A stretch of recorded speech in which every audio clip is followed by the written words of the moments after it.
Hi hello അസ്സാം വലൈക്കും നമസ്കാരം. Welcome back to my YouTube channel. എല്ലാവർക്കും സുഖമാണെന്ന് വിചാരിക്കണം കേട്ടോ. എനിക്കും സുഖം തന്നെയാണ്. ഇന്ന് അടിപൊളിയൊരു വീഡിയോ ആണ്. കുറച്ച് മാങ്ങ ഇട്ടിട്ടുണ്ട്, ചെറുതായി പഴുത്തതാണ് കേട്ടോ. അത് വെച്ച് നമുക്ക് അടിപൊളിയായിട്ട് ഒരു മാങ്ങാ ചട്നി ഉണ്ടാക്കിയെടുക്കാം. അപ്പോൾ കുറച്ച് മധുരവും പുളിയും എല്ലാം അടങ്ങിയ നമ്മളെ മാങ്ങാ ചട്നി എങ്ങനെ തയ്യാറാക്കാമെന്ന് നോക്കാം. അതിന് വേണ്ടി ഒരു 4 മാങ്ങ എടുത്തിട്ടുണ്ട്. ഒരുപാട് അങ്ങ് പഴുത്തിട്ടൊന്നുമില്ല. ചെറിയൊരു പുളിയും മധുരവും എല്ലാം അടങ്ങിയ നമ്മളെ മാങ്ങ തൊലി കളയാതെയാണ് നമ്മൾ ഇന്ന് മാങ്ങാ ചട്നി ഉണ്ടാക്കിയെടുക്കുന്നത്. വേവൊക്കെ ആയ നല്ല ടേസ്റ്റോടു കൂടി തന്നെ നമുക്കതിലെ ഓരോ കഷ്ണങ്ങളും എടുത്ത് കഴിക്കാൻ പറ്റിയ രൂപത്തിലാണ് ഉണ്ടാക്കിയെടുക്കുന്നത്.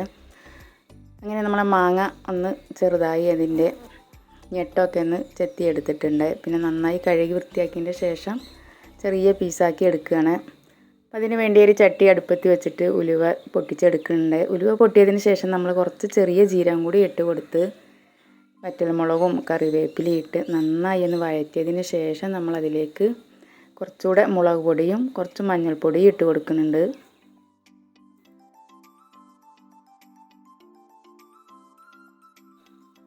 വെളിച്ചെണ്ണയാണ് ഒഴിച്ചു കൊടുത്തിരിക്കുന്നത്. അപ്പോൾ എണ്ണയിൽ കിടന്ന് നന്നായി ഒന്ന് വെന്തതിന് ശേഷം നല്ല മണം വരുന്നുണ്ട് കേട്ടോ. ചെറിയ ജീരകവും ഉലുവയും കറിവേപ്പിലയും മുളക് പൊടിയൊക്കെ ചേർന്ന് നന്നായി വഴറ്റി നല്ല മണത്തോടു കൂടെ തന്നെ നമുക്ക് ഈ മാങ്ങാ ചട്നി ഉണ്ടാക്കിയെടുക്കാം.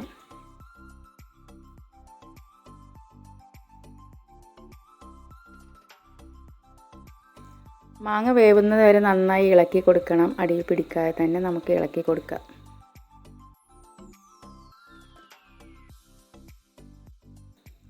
അതിന് ശേഷം കുറച്ച് തൈരും തേങ്ങയും കൂടെ ഒന്ന് അരപ്പും കൂടെ ഒഴിച്ചു കൊടുക്കുകയാണ്. പിന്നെ നമ്മളിതിലേക്ക് വറവിട്ട് കൊടുക്കേണ്ട ആവശ്യമൊന്നുമില്ല, കാരണം നമ്മൾ ആദ്യം തന്നെ ഇട്ട് കൊടുത്തിട്ടുണ്ടല്ലോ.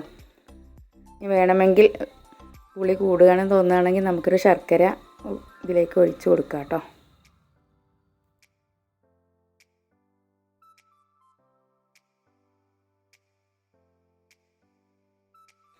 വീഡിയോ ഇഷ്ടപ്പെട്ടെന്ന് വിചാരിക്കുന്നു. പുതിയൊരു വീഡിയോ കാണും വരെ എല്ലാവർക്കും എൻ്റെ ഹൃദയം നിറഞ്ഞ നമസ്കാരം.